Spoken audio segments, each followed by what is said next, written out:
women, and these monologues are so wonderful, and I hope you enjoyed them tonight. We have a few words of advice. A few notes. Just be aware there is no intermission, and there is no flash photography whatsoever allowed. And at this time, please silence your phones, because it's not only distracting the actors, but all of the people around you. It's a small space. So please turn them off, silence them, do whatever you gotta do. Part of the proceeds of the ticket sales go to the V-Day organization, which is the origin of this movement, and part of it stays right here at home, going to support the Orange County Rape Crisis Center. There is a table outside in the lobby with 2 representatives, and they will be here after the show if you would like to talk to them and know more about their services or get involved with volunteering there. Thank you so much for coming out tonight. Enjoy the show.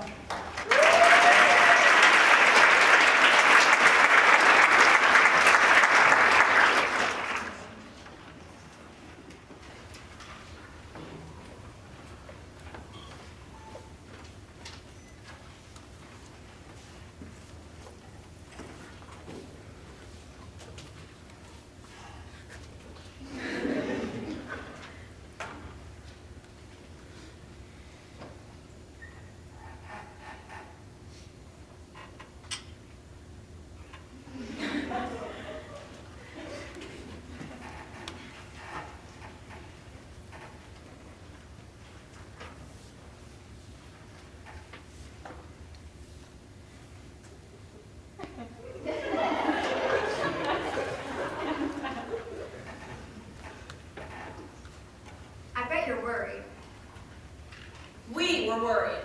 We were worried about vagina. We were worried what we think about them, and even more worried that we don't think about them. We were worried about our own vaginas. Think of the context of other vaginas, a community of vaginas.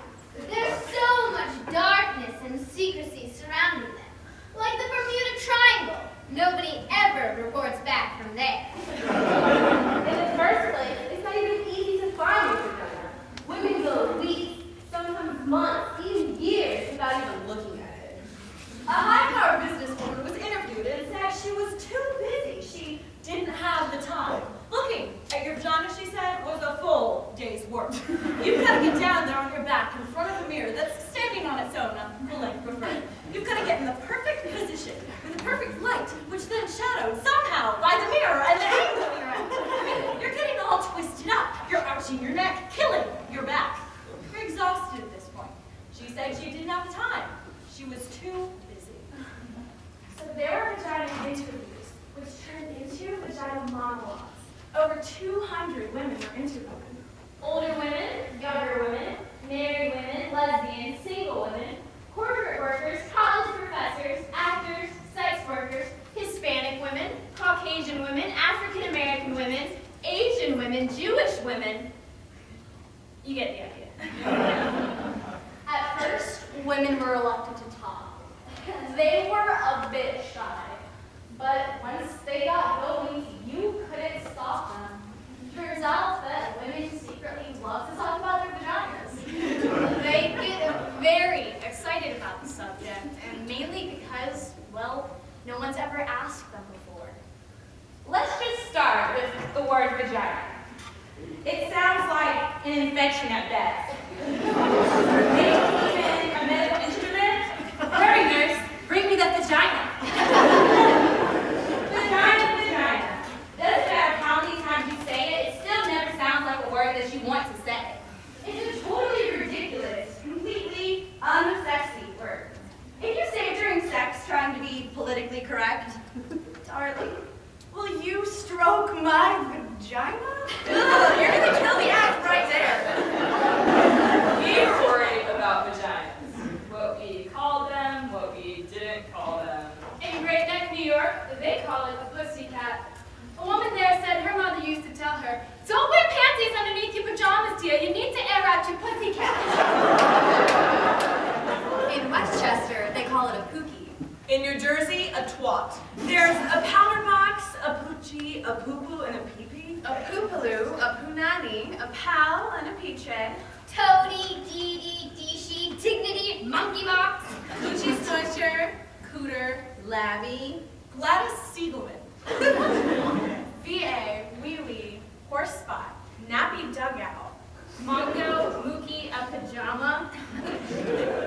A ghoulie, a fanny boo, a marshmallow. a pasigle, tamale, tatia, Connie, A Mimi in Miami. A split Ganesh in Philadelphia. And a Shmenda in the Bronx. We were worried about vaginas.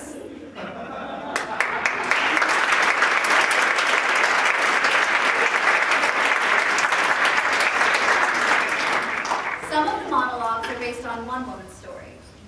Some of the monologues are based on several women's stories but surrounding the same theme, and a few times a good idea became an outrageous one. This monologue is based on one woman's story, although the subject came up in almost every interview conducted. The subject being hair. You cannot love a vagina unless you love hair. Many people do not love hair. My first and only husband hated hair. He said it was cluttered and dirty. He made me shave my vagina. It looked puffy and exposed and like a little girl. This excited him. When he made love to me, my vagina felt the way a beard must feel. It felt good to rub it and painful, like scratching a mosquito bite. It felt like it was on fire. There were these screaming red bumps. I refused to shave it again. Then my husband had an affair. When we went to marital therapy, he said that he screwed around because I wouldn't please him sexually. I wouldn't shave my vagina. The therapist had this thick German accent. She gasped between sentences to show her empathy. She asked me why I did not want to please my husband. I told her I thought it was weird. I felt little when my hair was gone down there, and I couldn't help talking to baby voice, and the skin got irritated, and even calamine lotion wouldn't help it. She told me that marriage was a compromise. I asked her if shaving my vagina would stop him from screwing around. I asked her if she'd had many cases like this before. She told me questions diluted the process. I needed to jump in. She was sure it was a good beginning. This time, when we got home, he got to shave my vagina. It was like a therapy bonus prize. He clipped it a few times, and there was a little blood in the bathtub. But he didn't even notice it because he was so happy shaving me. Then later, when he was pressed against me, I could feel his spiky sharpness sticking into me. My naked, puffy vagina. There was no protection. There was no fluff. I realized then that the hair is there for a reason. It's the leaf around the flower, the lawn around the house. You have to love hair in order to love the vagina. You can't pick the parts you want. And besides, my husband never stopped screwing around.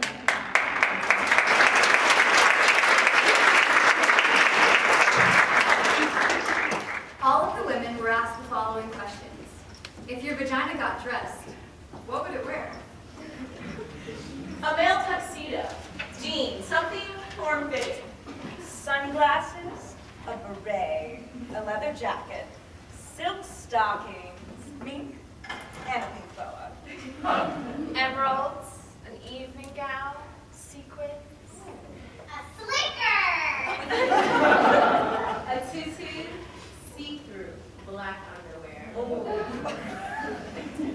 Tassel ball gown. High heels, lace, and combat boots.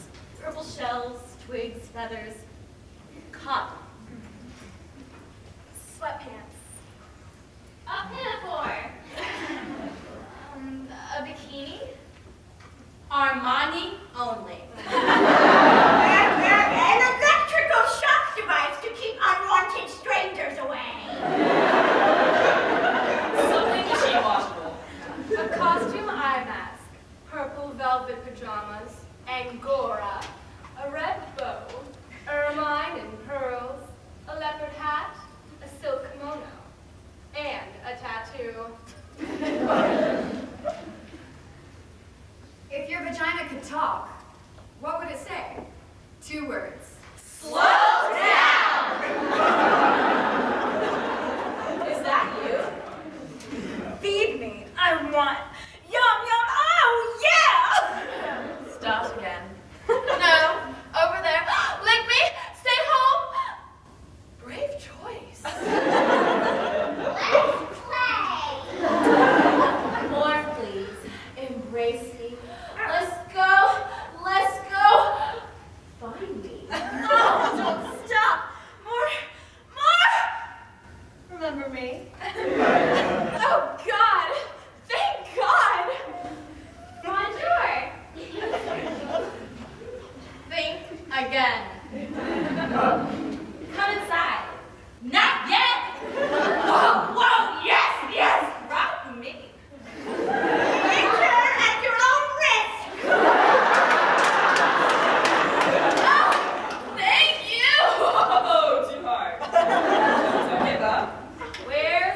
because many of these women had never had a vagina interview before. One woman who was 72 had never even seen her vagina. She would wash herself in the shower and bath, but never with conscious intention. She had never had an orgasm. At age 72, she entered into therapy, as people do in New York. And with the help of her therapist, she went home one afternoon, lit some candles, played some music, took a bath, and she got down with herself. She said it took her over an hour because she was arthritic. But when she finally found her clitoris, she said she cried. This monologue is for her.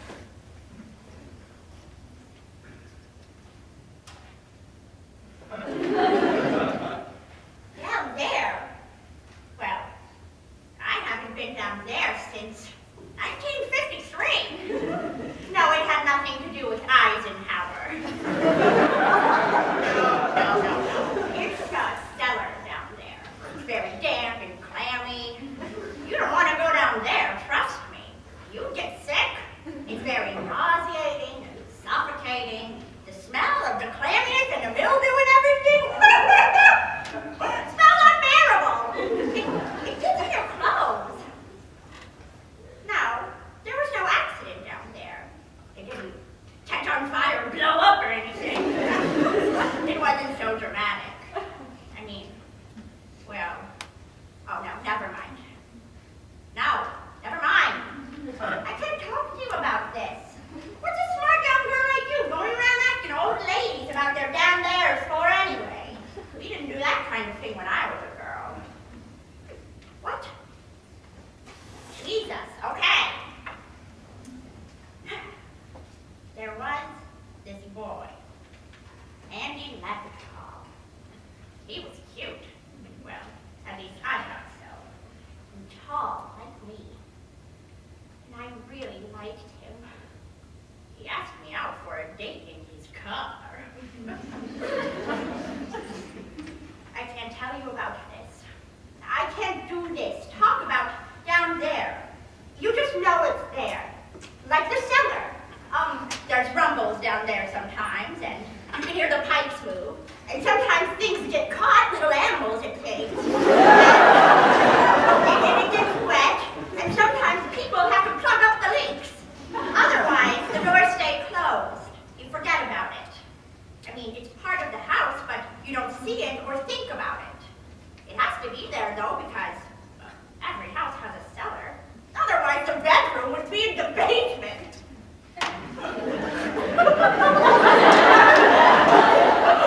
All right.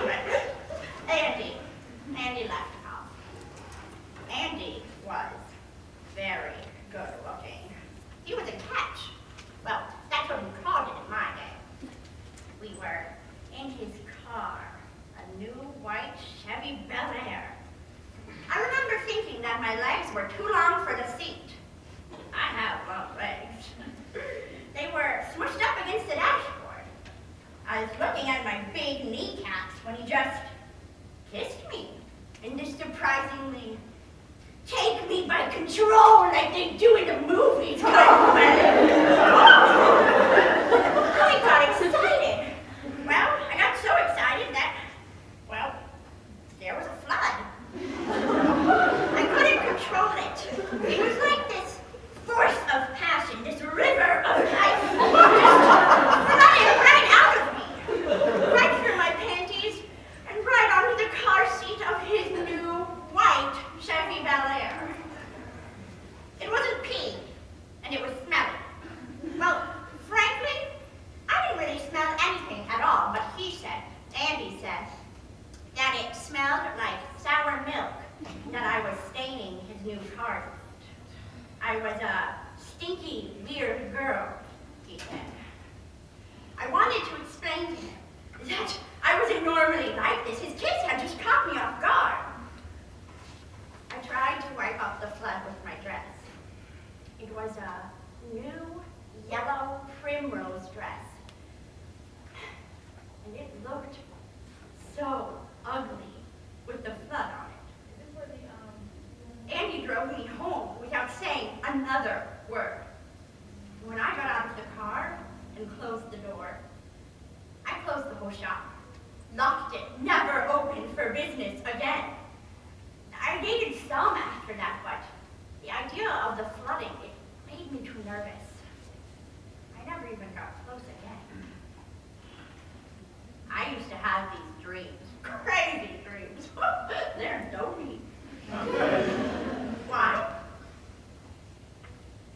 Burt Reynolds. I don't know why. He never did much for me in life, but in my dreams. It was always Burt and I, Burt and I, Burt and I. Oh, it was always the same general dream. We'd be out, Burt and I. It was one of those restaurants, like the kind you've seen in Atlantic City.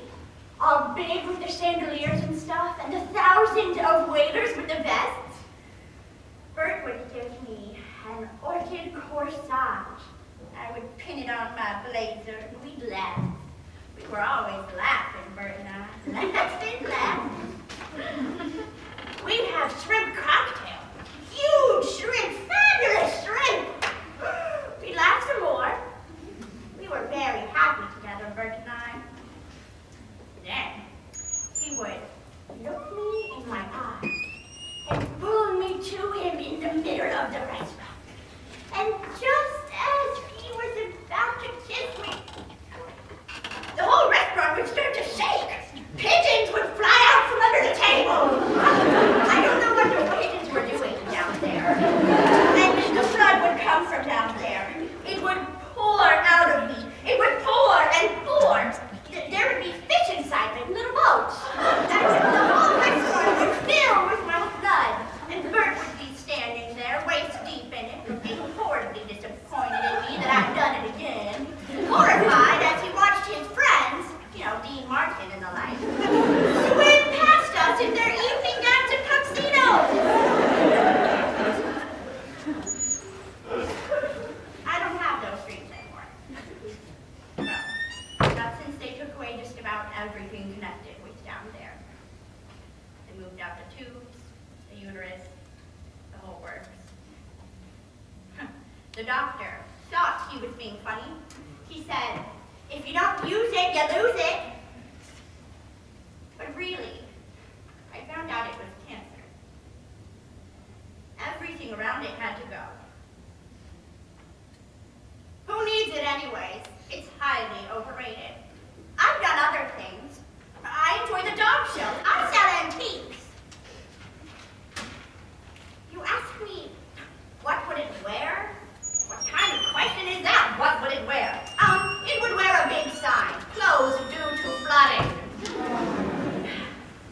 What would it say? I told you, it's not like that. It's not like a person who speaks. It stopped being something that talked a long time ago. It's a place you don't go. It's closed up under the house. It's down there. Are you happy now? You got an old lady to talk about her downstairs. You made me talk. Do you feel better now?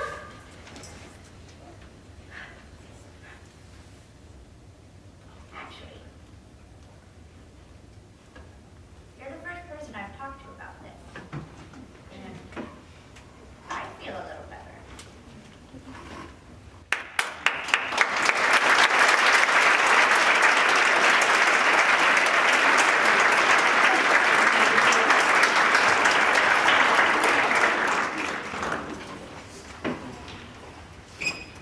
My vagina is a shell.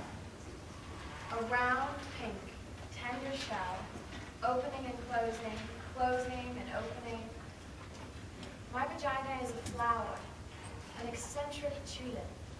The center acute and deep, the scent delicate, the petals gentle, but sturdy.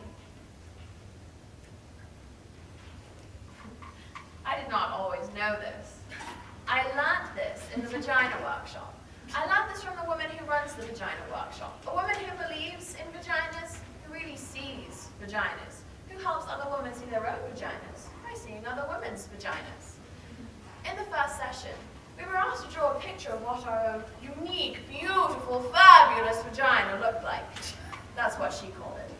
The woman who runs the Vagina Workshop wanted to know what her own unique, beautiful, fabulous vagina looked like to us. One woman who was pregnant drew a big red mouth screaming, with coins spilling out. Another very skinny woman drew a big serving plate with a kind of Devonshire pattern on it. I drew this. A big black dot with lots of squiggly lines around it. The black dot is equal to a black hole in space, and the squiggly lines are meant to be people or things, or just your basic atoms that got lost there. I had always thought of my vagina as an anatomical vacuum randomly sucking up objects and particles from the surrounding environment. I did not think of it in practical or biological terms. I did not, for example, see it as something attached to me. In the workshop, we were asked to look at our vaginas with hand mirrors, and then after careful examination, we were to verbally report to the group what we saw. I must tell you that up until this point, everything I knew about my vagina was based on hearsay or invention. I had never really seen the thing. It had never occurred to me to look at it.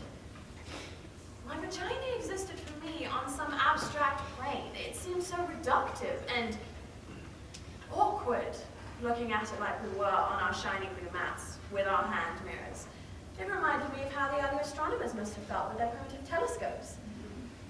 I found it quite unsettling at first. My vagina.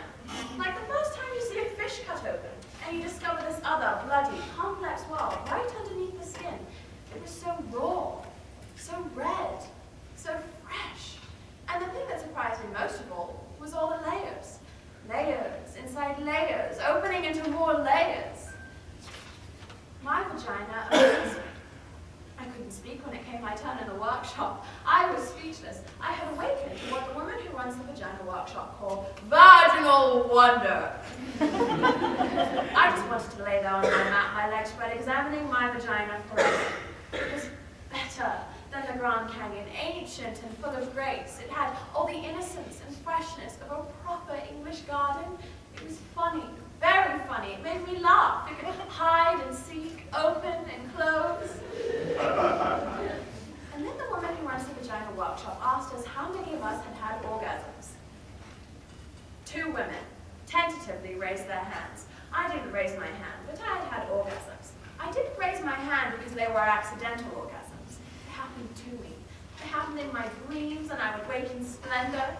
They happened a lot in water, mostly in the bath, once in Cape Cod. They happened on horses, on bicycles, sometimes on the treadmill at the gym. I didn't raise my hand because although I had had orgasms, I didn't know how to make one happen. It was a mystical, magical thing. I didn't want to interfere. It felt wrong getting involved, contrived, manipulative. It felt Hollywood. The surprise would be gone, and the mystery. Problem, of course, was the surprise had been gone for 2 years. I hadn't had one of my magical accidental orgasms in a long time. And I was frantic. That's why I was in the Vagina Workshop. And then the moment arrived that I both dreaded and longed for. The woman who runs the Vagina Workshop asked us to take out our hand mirrors again and to see if we could locate our clitoris. There we were, the group of us women, on our backs, on our mats, searching for our spots, our locus, our reason, and I don't know why, but I started crying. Maybe it was sheer embarrassment. Maybe it was knowing I was going to have to give up the fantasy, the enormous, life-consuming fantasy that somebody was going to do this for me, that somebody was coming to choose direction, to lead my life, to give me orgasms. I felt the panic coming, the simultaneous terror and realization that I had avoided finding my clitoris, had rationalized it as mainstream and consumers because I was in fact terrified that I did not have a clitoris, terrified that I was one of those constitutionally incapables, one of those frigid, dead, dry, shut down, apricot-tasting, bitter, oh my God! I lay there on my mat, reaching with my fingers, searching for my spot, and the only thing I could think about was the time when I was 10 and I lost my gold ring with the emeralds on it in a lake swimming one time, how I kept diving over and over to the bottom of the lake, running my hands over stones and fish and bottle caps and slimy stuff, but never my ring.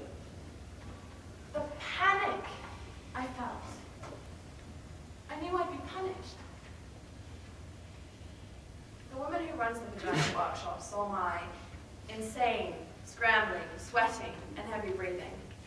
She came over. I told her, it's gone, I've lost my clitoris, I shouldn't have wanted swimming!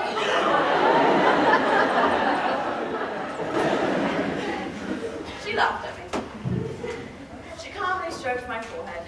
She told me my clitoris was not something I could lose. It was me, the essence of me.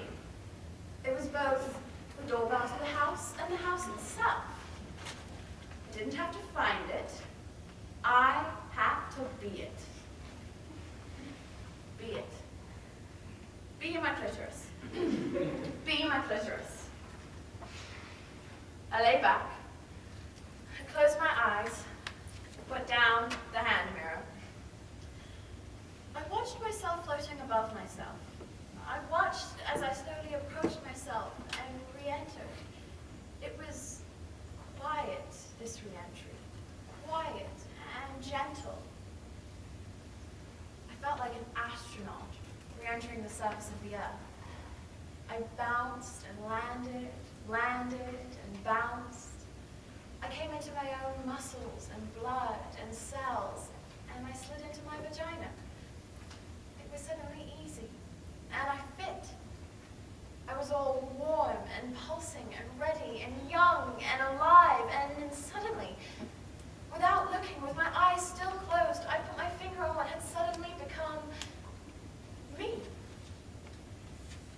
There was a little quivering at first, which urged me to stay, and then the quivering became a quake, an eruption, the layers dividing and subdividing, and then the quaking broke open into an ancient horizon of light and silence, which opened onto a plane of colors and music and innocence and longing, and I felt connection, calling connection, as I lay there, thrashing about on my little blue mat.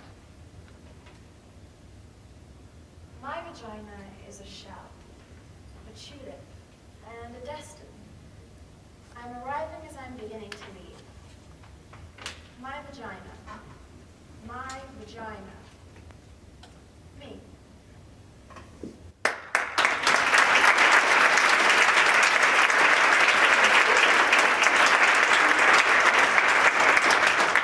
Here is a vagina happy fact. This is from Woman, an Intimate Geography by Natalie Auger. The clitoris is pure in purpose. It is the only organ in the body designed purely for pleasure. The clitoris is simply a bundle of nerves, 8,000 nerve fibers to be precise. That's a higher concentration of nerve fibers than is found anywhere else in the male or female body, including the fingertips, lips, and tongue. And it is twice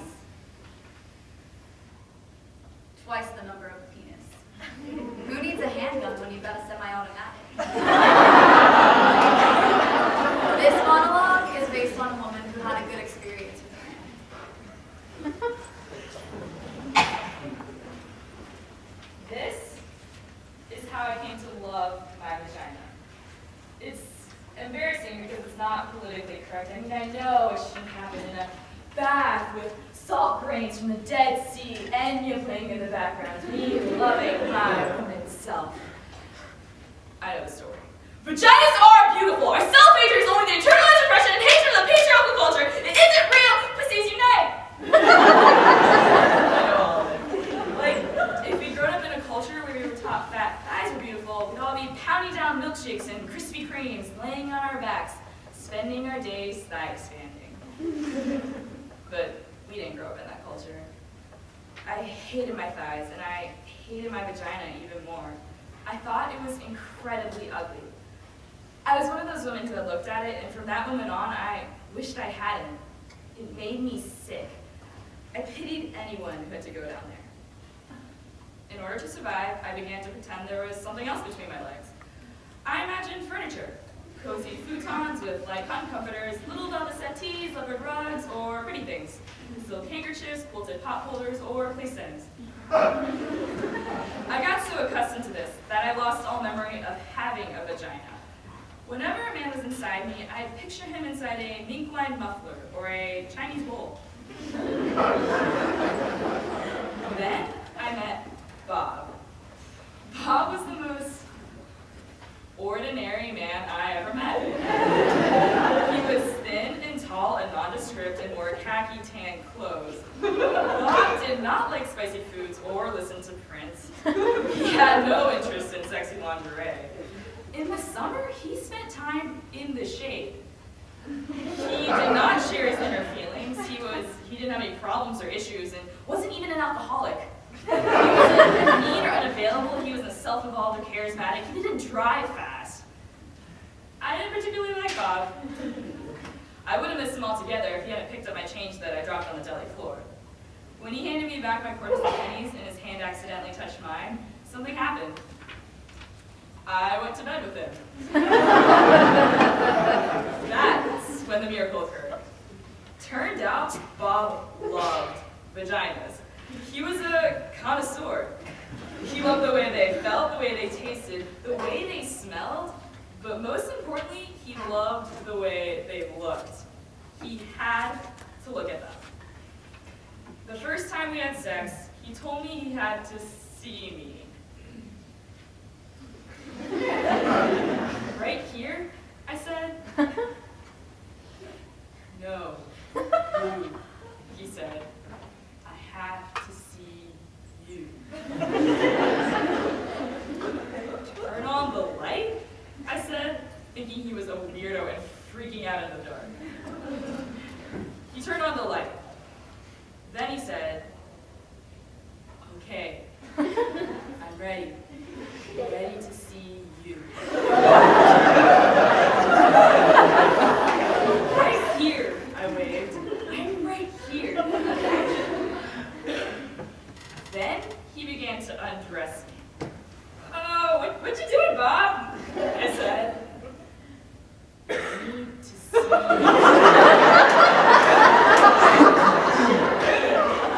No need, I said, just do it. I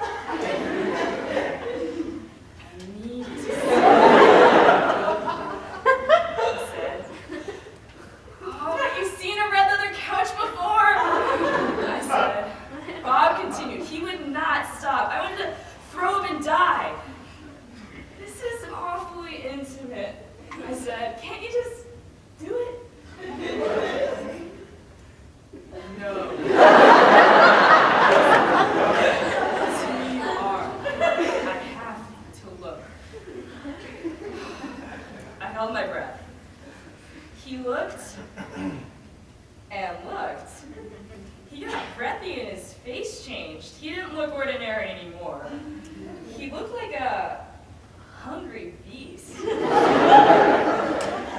You're so beautiful, he said. You're so elegant and deep and innocent and wild.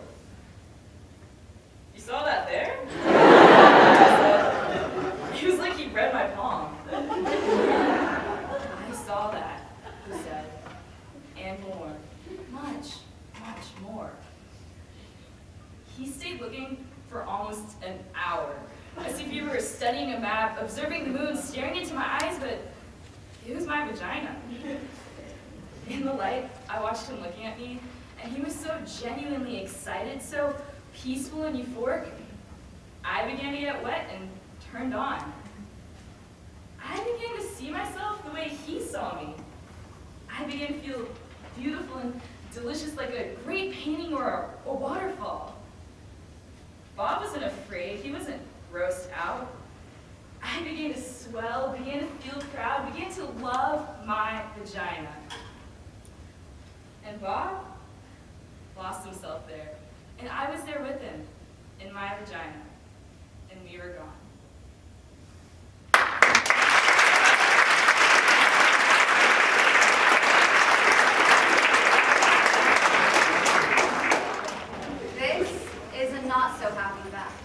Found in UNICEF's 2005 report, Female Genital Mutilation and Cutting, a Statistical Exploration. Female genital mutilation has been inflicted on approximately 130 million girls and young women. In the 28 countries where it's practiced, mostly in Africa, about 3 million young girls a year can expect the knife, or the razor, or the glass shard, to cut their clitoris or remove it altogether. In a man, it would range from amputation of most of the penis to removal of all of the penis. Short-term results include tetanus, hemorrhages, cuts in the urethra, bladder, and vaginal walls. Long-term, chronic uterine infection, increased agony and danger during childbirths, and early deaths. There has been a horrific regional war raging in the Congo over minerals for the last 14 years. Nearly 6 million people have died, and hundreds of thousands of women and girls have been raped and sexually tortured. The women of the Congo and the Foundation Ponzi with V-Day have opened City of Joy, a revolutionary leadership community for the survivors of violence in the city of Bukavu in eastern Congo. Despite the unthinkable horrors the Congolese women have survived, they are devoted, with real power and courage, to carving out a new path towards a peaceful and empowered future. And they are still dancing. This monologue is for them.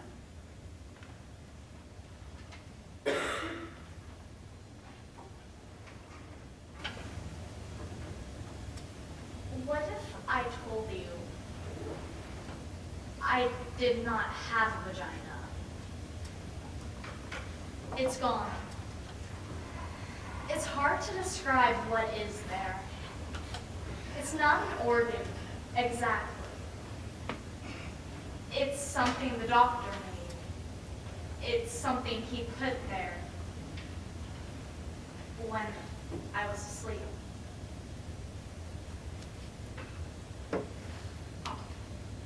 You would not recognize it. It is not a vagina. It is an outcome. It is the mad look in their eyes. It is the way they took turns and never saw me. It is their thrusting and tearing. It is my daughter and husband being forced to watch. It is what they stole from our minds. It is their foul smell down there. It is the blood, the hot plastic, the burning,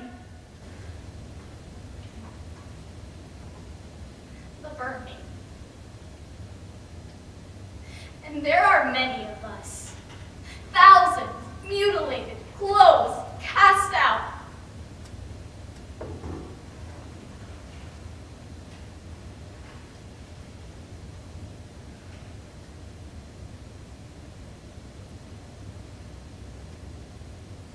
But in the forest, we found each other. And at first, we could not speak, but the larks would not let us sleep, and the swamp bush willow kept us green. And the wind and the mad rains washed our grief. We are gathering now. We are preparing. You will be surprised what lives here now, underneath our brightly colored pines, between our legs. Don't be fooled. Our vaginas know how to prepare. Our vaginas know how to dance. Our vaginas know strategies. Our vaginas have nothing to lose. We are coming soon.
Can't do that. Hate to see a woman having pleasure, particularly sexual pleasure. I mean, make a nice pair of soft cotton underwear with a French tickler built inside. Women would be coming all day long. Coming at beach skis, coming in the pits, coming in the ding dong, happy coming vagina. They wouldn't be able to stand it, seeing all those energized, not taking shit. Hot, happy vagina. If my vagina could talk, it would talk about itself, like me. It would talk about other vaginas. It would do vagina impressions. It would wear Harry Winston diamonds. No clothing, just there, all draped in diamonds. My vagina helped release a giant baby. It thought it would be doing more of that, but it's not. Now it wants to travel, doesn't like a lot of company. It wants to read and know things and get out more. It wants sex. It loves sex. It wants to go deeper, it's hungry for depth. It wants kindness, it wants change. It wants silence and freedom and gentle kisses and warm liquids and deep touch. It wants chocolate. It wants to scream. It wants to stop being angry. It wants to come. It wants to want. It wants my vagina. My vagina. Well, it wants everything.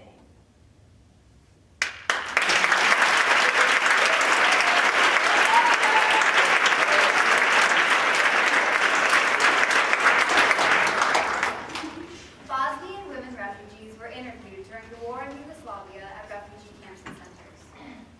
20,000 to 70,000 women were raped in the middle of Europe as a systematic tactic of war. It was shocking to see how little people did to stop it. But then again, around 200,000 women are raped in the United States each year, which is another kind of war. This monologue is based on one woman's story. We perform it tonight for that woman and the extraordinary women of Bosnia and Kosovo.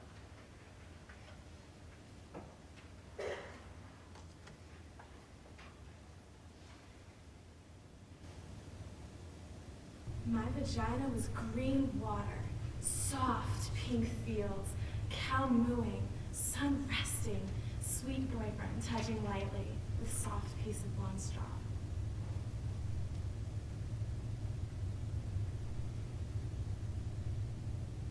There is something between my legs. I do not know what it is. I do not know where it is. I do not touch. Not now. Not anymore.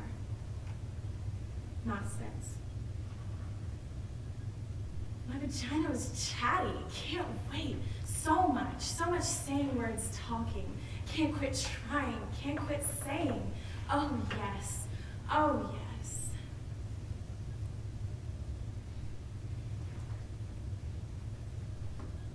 Not since I dreamed there's a dead animal sewn in down there with thick, black fishing line. And the bad dead animal smell cannot be removed. And its throat is slit, and it bleeds through all my summer dresses. My vagina singing all girl songs, all goat bell ringing songs, all wild autumn field songs, vagina songs, vagina home songs.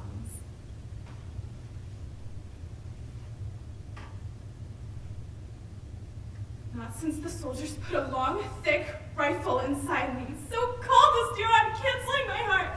Don't know whether they're going to fire it or shove it through my spinning brain. 6 of them, monstrous doctors with black masks shoving bottles on me too.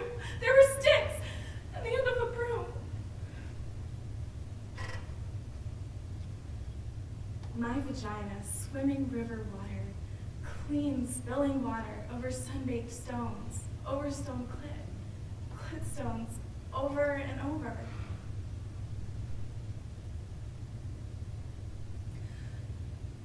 Not since I heard the skin tear and made lemon screeching sounds. Not since a piece of my vagina came off in my hand.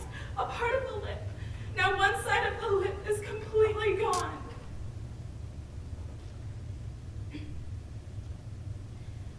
My vagina. A live, wet water village. My vagina. My hometown.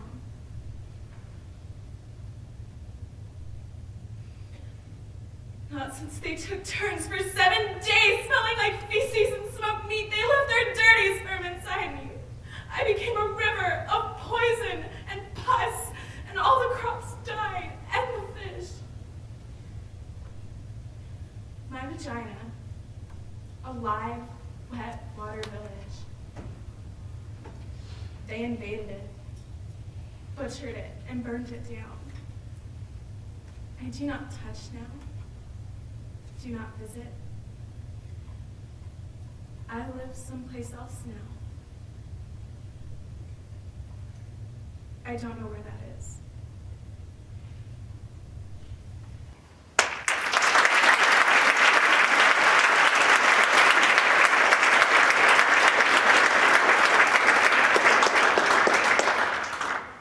In hundreds of interviews with homeless women over the course of 13 years, only one reported not being sexually abused as a little girl or raped as a young woman. Home is a very scary place for these women, a place that they have fled. Ironically, the shelters become the first place many of them find safety, protection, or comfort. This monologue is based on one woman's story. What is not included in the story is the fact that this woman met another woman in a shelter, and they fell in love. And through their love, they got out of the shelter system.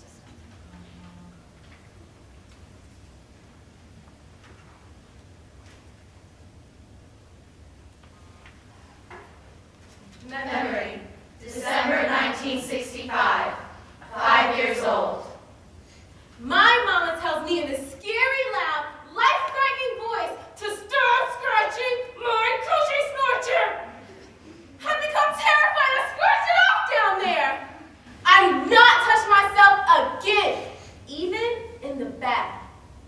I'm afraid of water getting in and filling me up so I explode. I put Band-Aids over my coochie to cover the hole, but they fall off in the water. I imagine a stopper, a bathtub plug up there to keep things from entering me.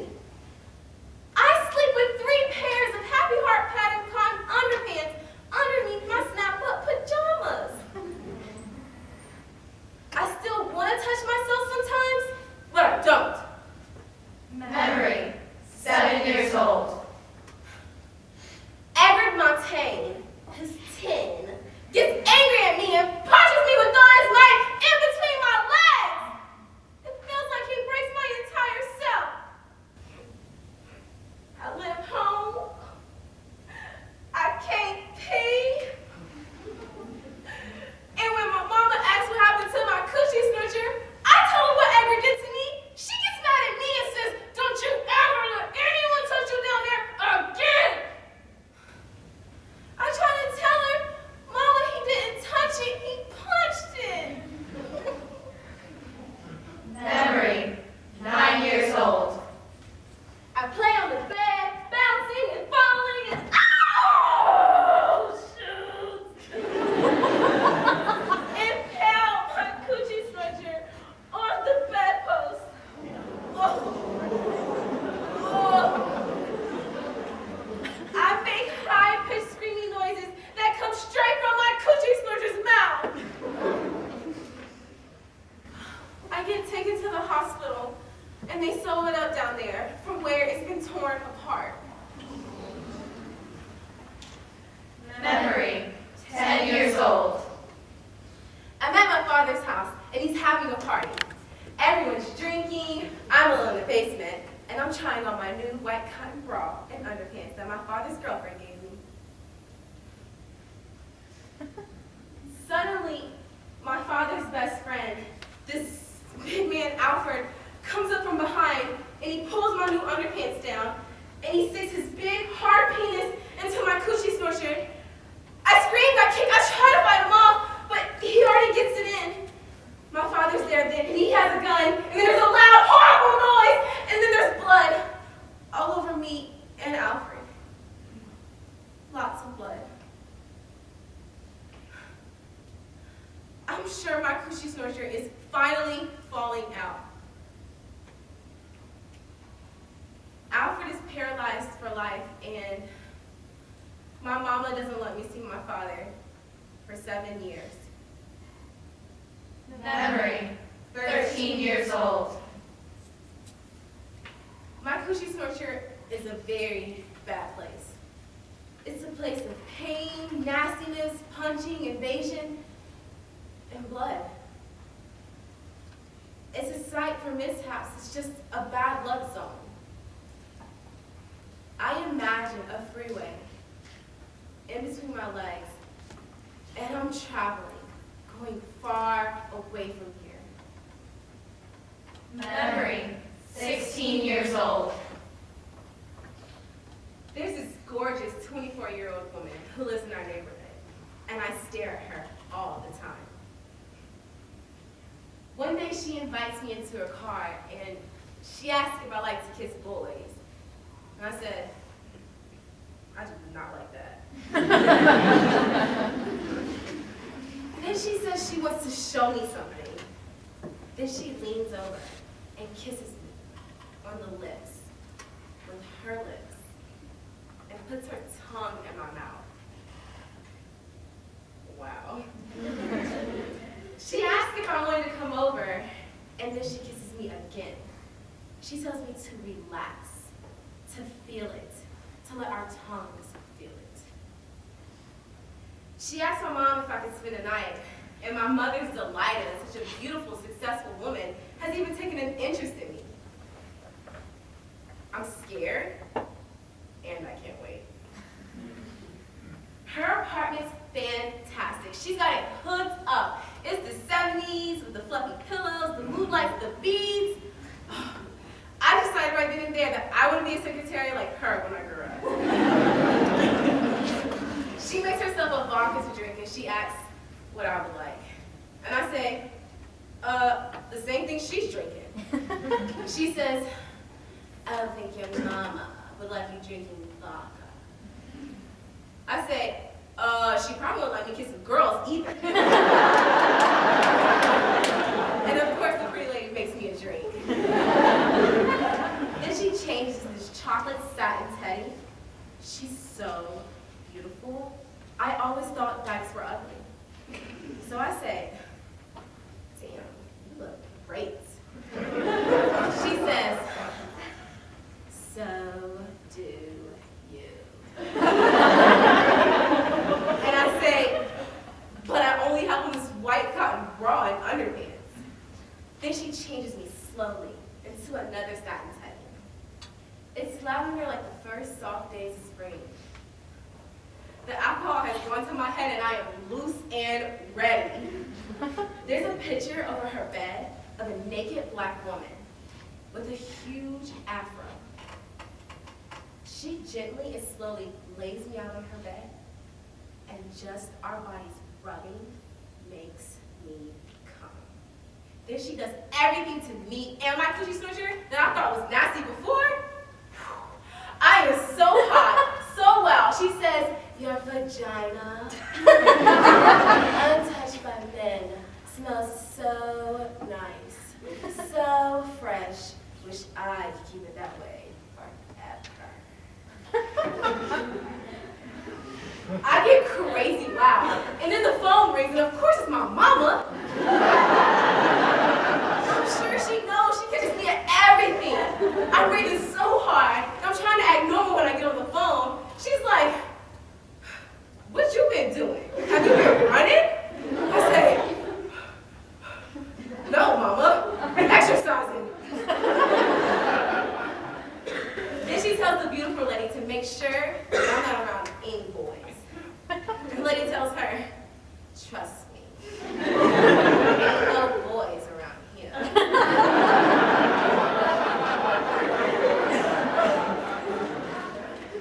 Afterwards, the gorgeous lady teaches me everything I need to know about my coochie snorcher. She makes me play with myself in front of her, And then she teaches me all the different ways to give myself pleasure. She is very thorough. She says to make sure I know how to play with myself so I will never need to rely on a man. In the morning, I'm worried that I become a butch because I'm so in love with her. I realized later that she was my surprising, unexpected, and politically incorrect salvation. She transformed my sorry-ass coochie snorcher and raised it into a kind of heaven.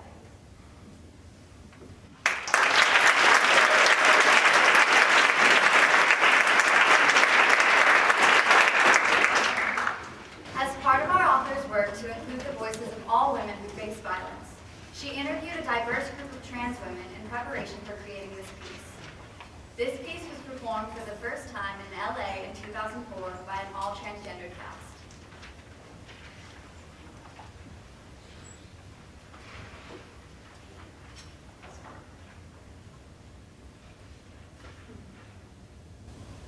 At 5 years old, I was putting on my baby sister's diaper, and I saw her vagina.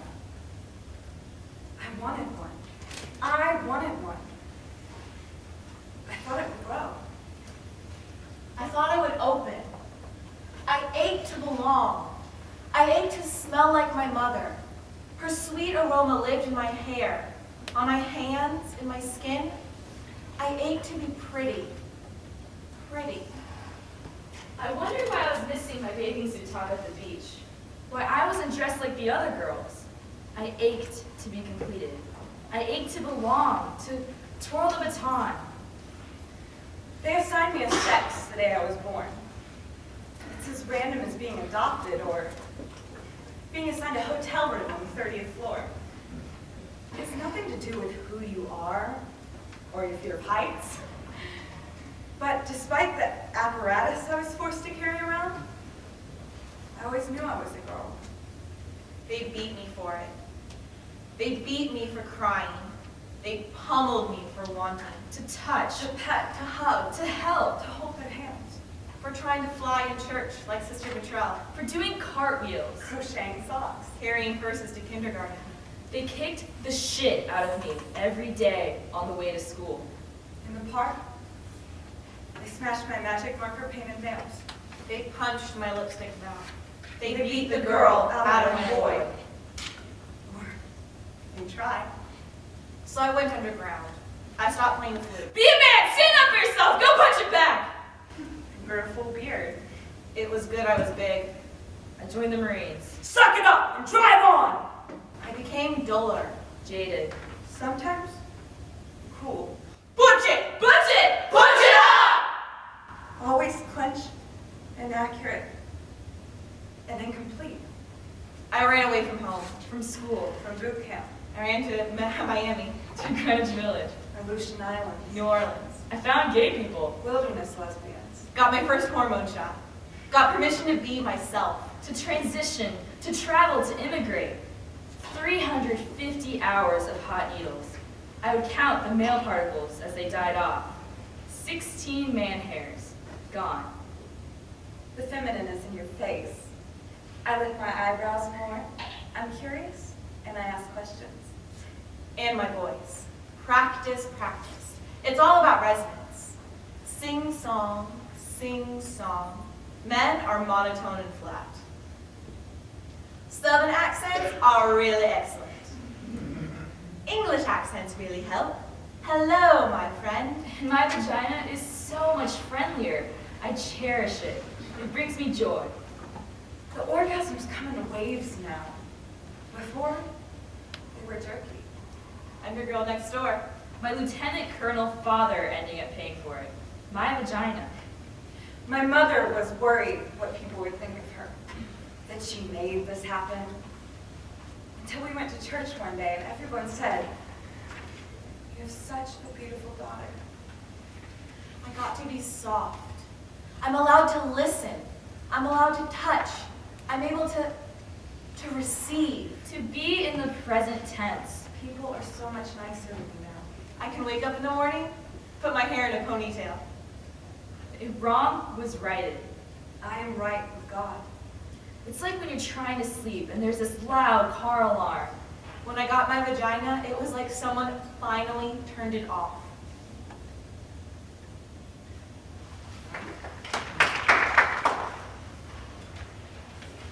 I live now in the female zone. But you know how people feel about immigrants. They don't like it when you come from someplace else. They don't like it when you mix. They killed my boyfriend. They beat him insanely as he slept with a baseball bat. They beat this girl out of his head. They didn't want him dating a foreigner. Even though she was pretty, and she listened, and she was kind. They didn't want him falling in love with ambiguity. They were scared that he'd get lost. They were that terrified of love.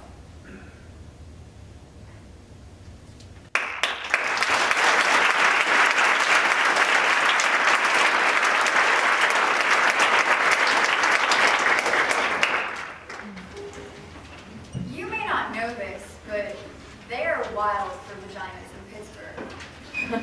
In fact, one woman became obsessed with a particular word, a pejorative word used to describe the vagina. Her mission was to reconceive this word. I call it cunt. I'm reclaiming it. Cunt. I really like it. Cunt. Listen to it. Cunt. See. Cackle. Cackle. Clit. Cute. Come. Closed C. Closed. Inside. Inside. And then you. And then and then curvy, inviting sharkskin view. Uniform. Under. Up. Urge. You. And then N. And then cunt. And then snug letters fitting perfectly together. Nest. Now. Nexus. Nice. Ooh. Nice. Always dead. Always round. In uppercase. Cun. Cun. N. A jagged, wicked electrical pulse. And then soft N. And then warm N. Cun. Cun. And then T. And then sharp, certain, tangy T. Texture, take, tight, tantalizing, tensing, tactiles, taste, tendril, tackle, time, tell me, you, up, come here, up on stage.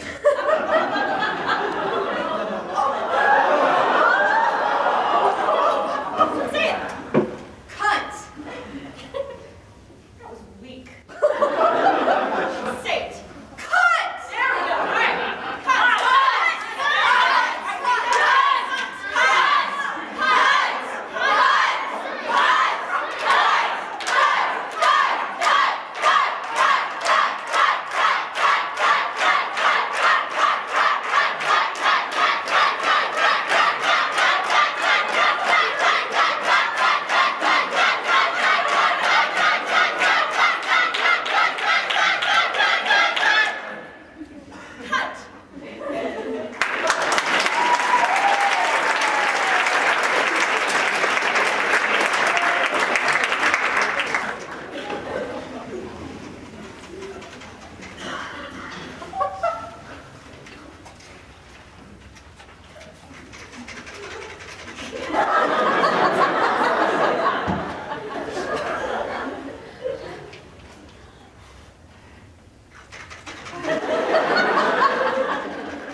Somewhere deep inside it is a really, really smart brain.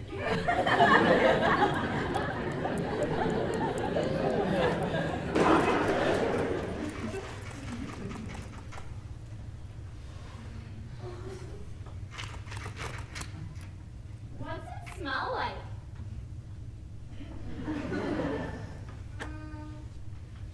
Snowflakes.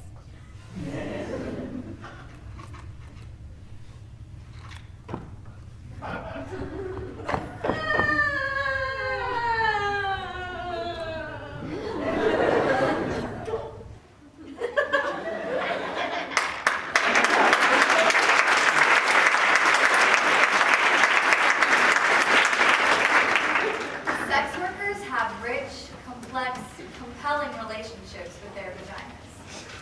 This particular woman blows my mind. She was a sex worker, but she only did sex work with women.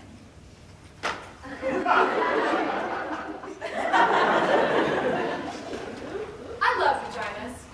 I love women. I do not see them as separate things. Women pay me to dominate them, to excite them, to make them come. I did not start out like this. No, to the contrary. I started out as a lawyer, but in my late 30s I became obsessed with making women happy. It began as a mission of sorts, but then I got involved in it. I got very good at it.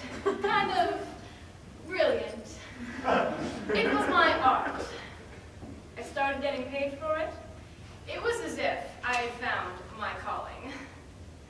I wore outrageous outfits when I dominated women. Oh my God.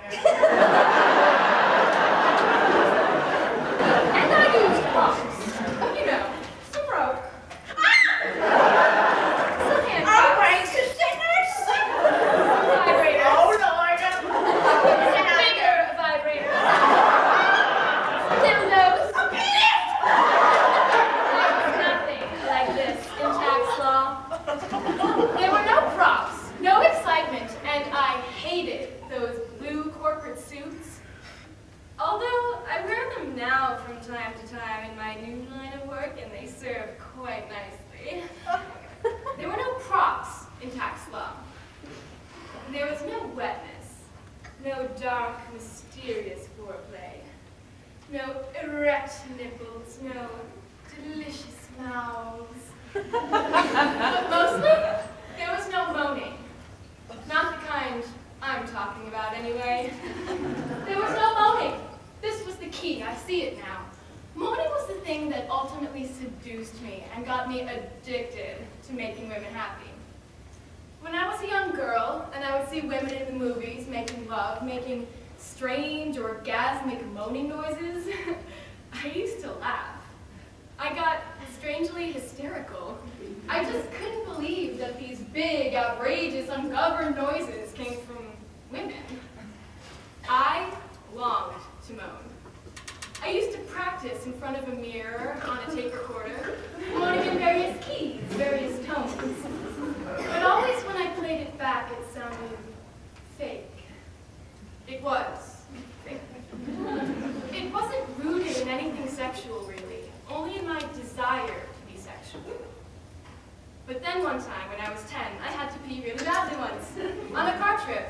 It went on for almost an hour, and when I finally got to pee, in this dirty little gas station, it was so exciting, I moaned. I moaned as I peed. I couldn't believe it. Me moaning in this Texaco station in the middle of Louisiana. I realized then that moaning is connected with not getting what you want right away, with putting things off. I realized that moans were the best when they caught you by surprise.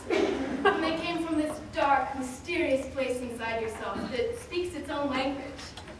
I realized that moaning was, in fact, that language. I became a moaner. It made most men anxious. Frankly, it terrified them. I was loud and they couldn't concentrate on what they were doing. First they'd lose focus, then they'd lose everything.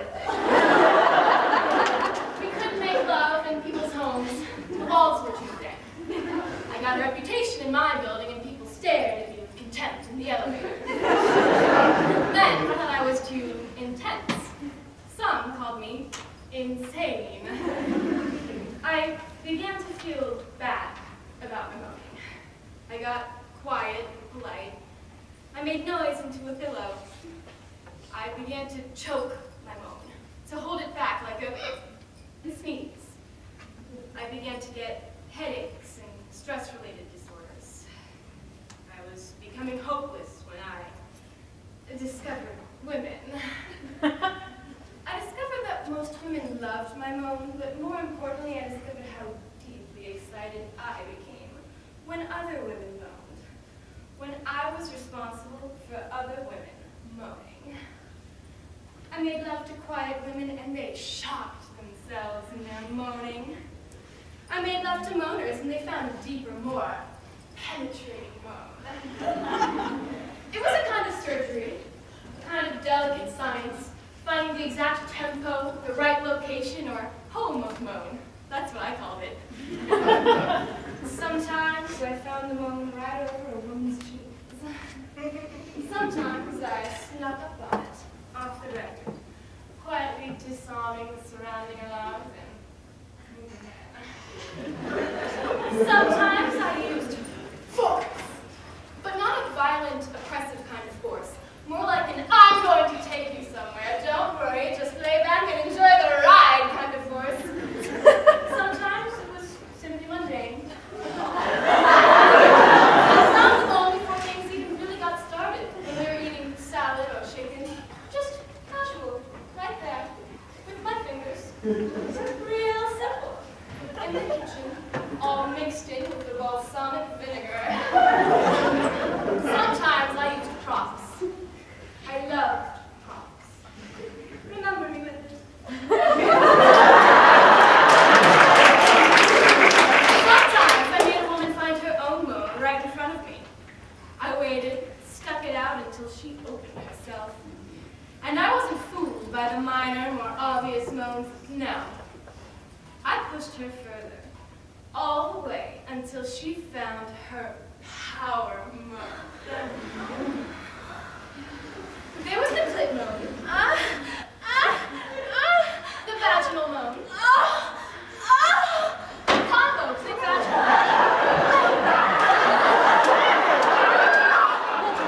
The almost moan. Right on it moan. The elegant moan. Pardon me. The Lady Gaga moan.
asked, what's the connection?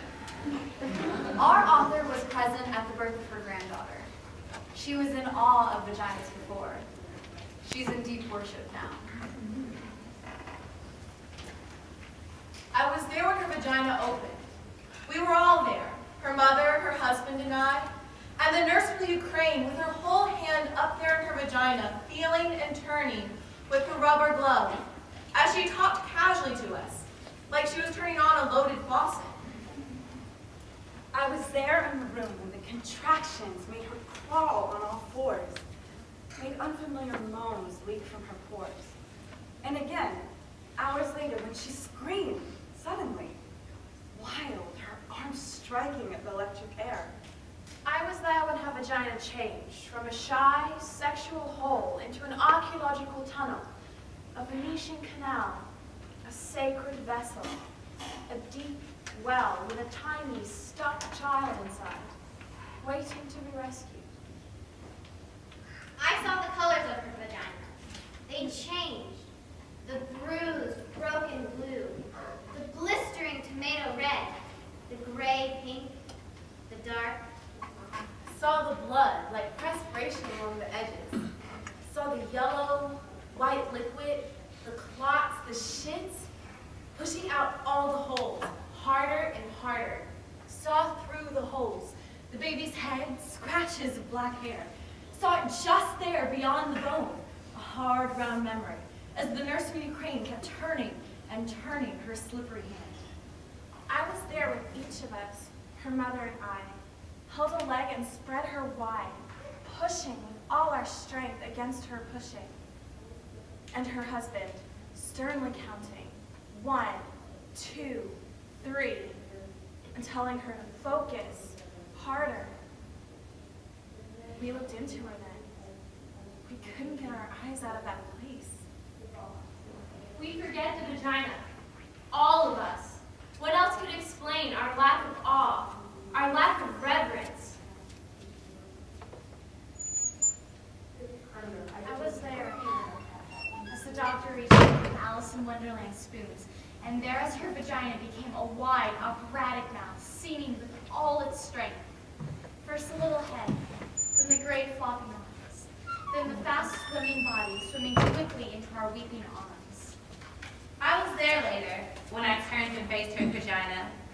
I stood and let myself see her all spread, completely exposed, mutilated, swollen, torn, bleeding all over the doctor's hands who was calmly sewing her there. I stood, and suddenly her vagina became a wide, red, pulsing heart. The heart is capable of sacrifice. So is the vagina. The heart is able to forgive and repair. It can change shape to let us in. It can expand to let us out. So can the vagina. It constructs for us, and ache for us, and die for us, and bleed us into this difficult, wondrous world. I was there in the room. I remember.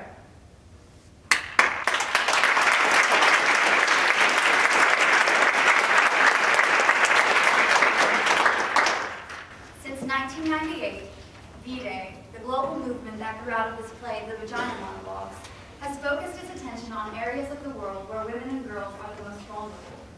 With V-Day coming upon its 15th year of activism, we are spotlighting the common history of racism, poverty, slavery, colonialism, and war that has forced women into an endless cycle of violence and disempowerment. V-Day's work in the war-ravaged Democratic Republic of the Congo, post-Katrina New Orleans, and the earthquake-devastated country of Haiti is to reveal the links between these issues and to help women on the ground who are struggling for liberation and a violence-free future.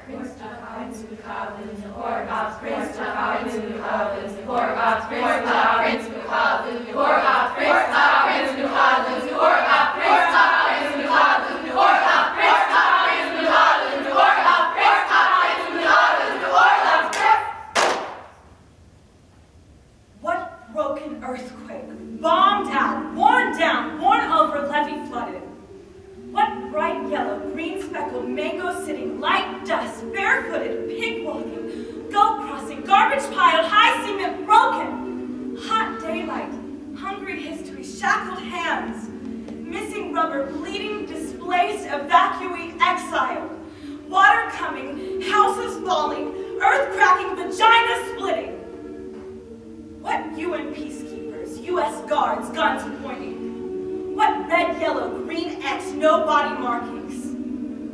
What coal company businessmen buying warm, dead body land out from under? What money promise?